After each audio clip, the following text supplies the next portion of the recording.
books in January, so let's go through and delve into my thoughts. Welcome back to my channel, and if you are new here, don't forget to subscribe if you enjoy bookish content, because that is mainly what we post around here and I personally think it's super fun. I'm basically going to delve into the 10 books that I read in January. I read 7 physical, 1 on my Kindle and 2 audiobooks. So let's get into this list in no particular order.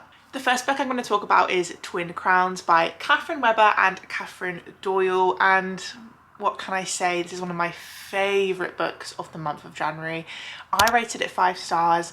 It gives you everything that you could want. We're following 2 twin sisters. One of them doesn't know the other exists, and it starts off with one sister kidnapping the other because she wants to take her place as the chance to become queen of the kingdom. It was just an amazing start and it automatically gripped me. We've got magic in this, witches. It kind of follows that sense of the kingdom hates witches and they've been told lies about them, so one by one they're slowly killing them off, and it's chef's kiss. This book took me on a journey I'll probably never forget. I cannot wait to read the rest of the series, and the writing style, it was YA fantasy, and I think that it's quite hard to do YA and build the angst between relationships without all the spice scenes. So Catherine did an extremely good job, and honestly I had this hyped up in my head and I'm so glad that it lived up to that hype as well. And the best thing is, because we're following 2 POVs, we get 2 love stories as well that we get to see blossom and potentially thrive as well in the rest of the series. Next up was Mockingjay by Suzanne Collins. Yet again, another 5-star read for me. Honestly, this whole series is just amazing. I still have the Songbirds, A Ballad and Snakes to read, because I do know the next book is coming out at some point in 2025, so I'll be getting to that one very soon, so I'm ready for the release. And I just cannot believe that we're getting another book in this world. I had already seen the free Hunger Games film, so I did know the premise and the plot of the story. However, these books just give you so much more. I feel like nothing beats reading a book version, and it's so good to compare it to the movies and see all those extra scenes and dialogue that we get within the books. I won't talk too much about plot with this one, just because if you haven't read the first 2, which is Hunger Games and Catching Fire, then I wouldn't want to spoil anything for you. But if you haven't read this series, please go and do it. It's loved for a reason and it's just iconic. Then going to the first book that I actually finished in 2025, this is Something to Tell You by Lucy Diamond. And now this is an author that I had not read anything of before, and I was utterly impressed by how she wrote and how I was really interested in the stories. Now I will say this doesn't really have a plot, it's more of a bitty character development story. So we're following quite a few POVs of this family where things are just going wrong in their personal lives, and there's a lot of cheating and affairs and marriages having to deal with that kind of conflict. And I've just never read anything like this before, and I'm so glad that I have picked up one of her books. I've got quite a few more to read on my TBR from her, and I'm hoping that she's going to become one of my auto-buy authors, because I also don't see a lot of people talking about Lucy Diamond's work, and I feel like she deserves to be spoken about, like here on YouTube and then over on Book Talk as well. So I will be recommending them if I enjoy them as I go. So definitely pick this up if you like the movie Love Actually. That's how I would describe this writing style, where you're following little bits of people's lives and it all comes together, and there's always links between the POVs as well. And it was just so enjoyable, and it was just full of gossip and drama. It was like watching a soap story, honestly. Then I read Next of Kin by Hannah Bayman Young in January, another book that I had high hopes for because I rated Out on a Limb by her 5 stars, and I can say this was so fun and so cute. Hannah Bayman Young has the ability to write about characters that you just love and root for. I feel like the ones in this book as well, they had an extremely hard upbringing. They've both been in care and their parents have struggled with some kind of substance abuse. So for the characters to come together, they're basically trying to get guardianship of their younger siblings. So they need to qualify for financial reasons and housing as well. So there's a scheme within this book where kind of people looking for guardianship team up so they qualify for all of the aspects. So Chloe and Warren end up having to live together for a while with their siblings, and I just love close proximity. I feel like as well Hannah writes the cutest men, and they are like the epitome of if they wanted to they would. They have all been golden retrievers so far and I just love them so much. This couple have a big place in my heart, and I do think about it as well on quite a regular basis since I have put the book down. I ended up rating this one, I think it was 4-star, just because it did not hit as hard as Out on a Limb. But if you were to read this series and her work, maybe you would feel differently. You might connect to each character in a different way than I did, but basing it off how I felt reading Out on a Limb, this didn't quite live up to it, but it was still such an enjoyable read. Then we have Out on a Limb by Paisley Hope. Now this is one of the books that I actually ended up reading on audiobook. This is my first ever audiobook that I've ever listened to. And the reason for that was I just couldn't get into the story reading the physical copy.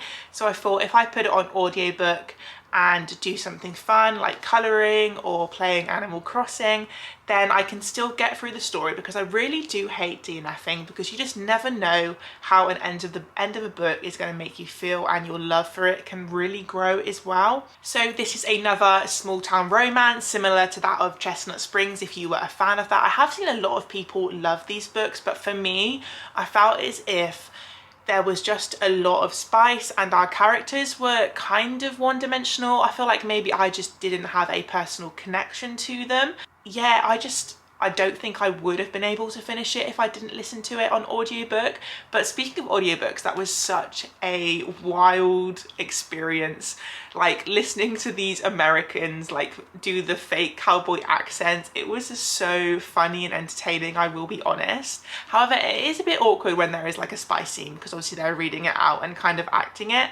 So that was definitely interesting. Main characters in this, we've got Cece, who has recently been cheated on, so has left her fiance back from, I think it's Chicago. I can't remember where she's originally from, so she's moved back to her small hometown in the country. And then we have Nash Carter, who is actually like a close family friend. He's been best friends with her brothers growing up. He is an ex ice hockey player, and I was so excited for this one because of that fact. I love anything that's kind of got an ice hockey feel to it, but it was more of his backstory that included that. They end up having to work together, so we have close proximity in that sense. So he's her manager, and yeah, it was mid. I have rated this 2.5 stars just because I didn't have particularly too many feelings about it, and it just didn't blow me away. But I do think if you like spice, small town romance, country vibes, then it probably will be up your street. But I just know that it wasn't for me, and I won't be continuing on with the rest of the series. While we're on the topic of audiobooks, I also listened to Two Can Play by Ali Hazelwood. This book is actually only available on audiobook, so there is no physical version of it. It's quite a short romance, but it was honestly so fun. And we're following two individuals that basically create video games, and I loved that aspect of it as well. And they've had interactions in the past, and he's always been very standoffish with her. However, we soon learn that it's because he has like the biggest crush on her ever since he met her. They are kind of forced to go on this group bonding trip to like a ski lodge area, and we kind of see their interactions growing, feelings coming out, and it was fun, it was enjoyable. However, it was quite short, so that's kind of why it's hard to rate. I ended up on a 3-star for this audiobook just because I feel like I kind of wanted like 200 pages more. But if you're looking for something to almost get your Goodreads goal up, if you like Ali Hazelwood's previous writing, because all of her women that she wrote about are super talented and smart as well, and I feel like that's why I really appreciate her writing. She puts women into a highly male dominated industry and they are just thriving. So that is a slay, and definitely give that a listen if you've got some free time, if you're going on a walk or doing some cozy activity alongside it. Back to physical now. I read The Book Club by CJ Cooper. This was given to me as a gift by my friend Liv, so thank you Liv. She had read it before and highly recommended it, and I can totally agree with her. This is one of my favourite thriller mystery books that I have read. I've only really kind of delved into a little bit of Lucy Foley and Frida McFadden, so this was a fresh experience with a new author, and it was so good. The whole premise is we're following our main character, and this new lady called Alice moves into their small like cul-de-sac street road where everyone is kind of in each other's business. You know, that usual thriller vibe that you get from small towns. And Alice decides that the whole friendship group should start a book club. However, it's quite interesting because each book, Alice has basically kind of manipulated them into picking something that is going to draw out a secret from another person within that club. So you see that unfolding, you see the mystery growing, and the whole time I was like, who is Alice? I had my assumptions and I was wrong, but I was kind of close. We're kind of given inklings as to who she is or how she could be connected as the story goes on, but I feel like you would just never guess it. And also the ending to me was very suited to the book. Sometimes with thriller mystery novels, I feel like the ending can be very random and outlandish just to try and trick the reader. However, I feel like this one was extremely accurate to what could have happened and the backstory to all the characters as well. It was just so dramatic and I was honestly on the edge of my seat the whole time. I ended up giving the book club 4-star as well before I forget my rating. Then I know my book talk girlies will be very happy to see that I finally read the Zodiac Academy, the first book, which is The Awakening. And when I tell you, I am so happy that I picked up this book and started this series. I honestly probably could binge the whole thing at once, but I decided to kind of spread the books out and read in between them just so I can stay in the world for as long as possible, because I know once people finish this, they get extremely upset that there's no more books. In this, we're following two sisters and they basically find out that they are fae and they have this huge inheritance and a claim to the throne of the fae world. So they are required to go to this magical school in order to graduate and claim everything that's in their name. And I love the premise. If you liked Harry Potter, this is basically scratching that itch that Harry Potter left in our lives, but for an adult version. And honestly, it's so good. Like within this school, we have got like werewolves, fae, people that can like swim for a long time, people that transform into unicorns, anything that you can think of, they go to this school. And it's so good. Like you get the academic side of them trying to figure out where they belong. They go to classes. It's just so transporting. That's how I would describe it. It fully takes you out of your world and into another, and that is what I like best about fantasy. We also have, I think, romances blossoming. I will say the bully trope is very heavy in this series, so if you're not a fan, maybe it's not for you, but I didn't think it was too bad so far. Obviously it is only the first book, and I found it really entertaining how horrible the main guys in this book were to the sisters. Like, it's actually crazy that it's allowed to be done in this kind of school atmosphere. But I ended up giving this book 4.25 stars. I probably could have rated it higher. However, I know that it's a long series and there's going to be other books that are going to be better as we grow and I grow more in love with the characters. On my Kindle, I read Wisteria by Adeline Grace. I don't have the physical copy because I'm waiting for the paperback to come out in like June time, I believe.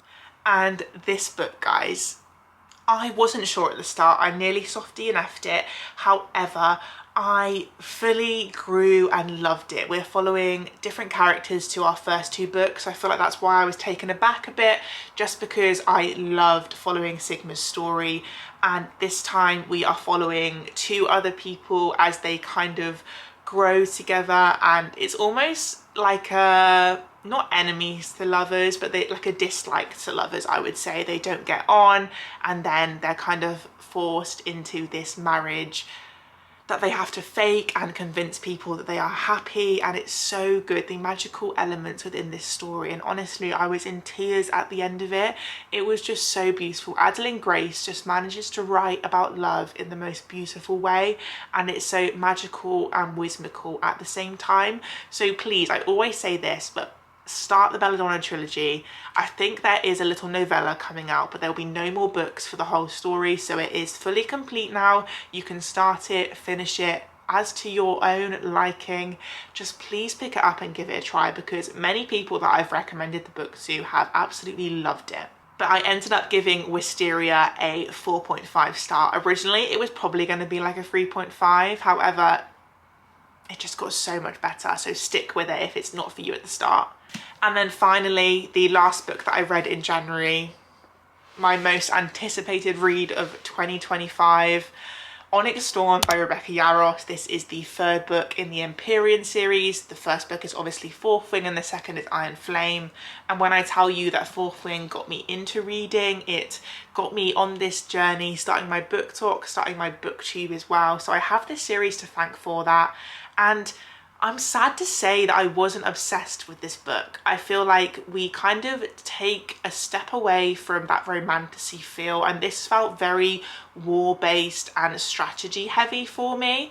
Maybe it's setting it up for the next book, but the first 60–70% of this, I struggled my way through it. I was kind of confused. I do regret not rereading Iron Flame before this, because honestly there was characters that I had forgotten, because in this book we have character names, we've got dragon names, and it's quite hard to keep up with if you're not fully immersed in the world. But I can tell you that the last 150 pages of this had me hooked. Maybe it took me that long to become accustomed back into the world of Bagsiath, and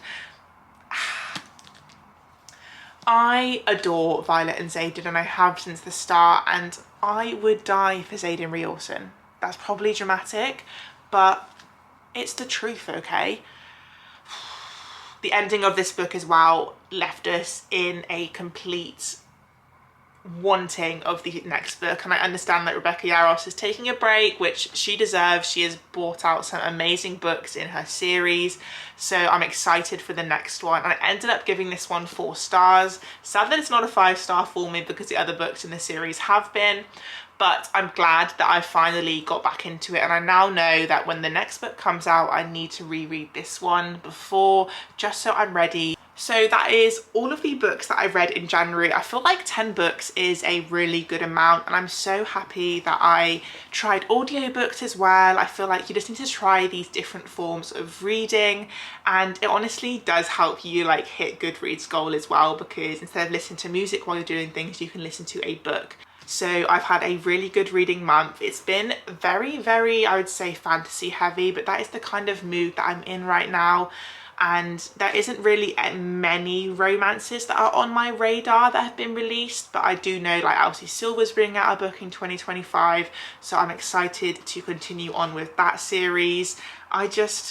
Yeah, it was a great month. Quite high ratings as well. I feel like I'm not a harsh rater. If I like something, I'm gonna boost that rating, because 1, it gets more people reading the book, and 2, like supporting the authors that are bringing out these amazing books as well. Like I'm never gonna sit here and trash on a book. I feel like the lowest I'll ever rate something is obviously either a DNF where I do not finish, or probably like a 2-star.